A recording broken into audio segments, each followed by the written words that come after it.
You searched how to buy shares of Priority Technology Holdings, Inc.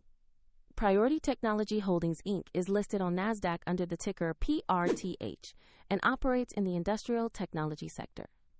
This video is for educational purposes only and not financial advice. To buy PRTH, you need an online broker. We use eToro as a neutral example to show the steps. After signing up, you will typically need to verify your account with an identity document and add funds before you can buy. Use the platform search field and type the ticker PRTH to find Priority Technology Holdings, Inc. Check the listing details to make sure you select the correct NASDAQ stock. On the asset page, you will see basic company information and a price chart. Confirm the company name, NASDAQ exchange, and ticker to ensure it is the right stock. Click on Invest or Buy, choose the amount you want to invest, review the order, and confirm. If the market is closed, your order may become a pending or scheduled order, and if you do not have enough funds, the platform will prompt you to add them before confirmation.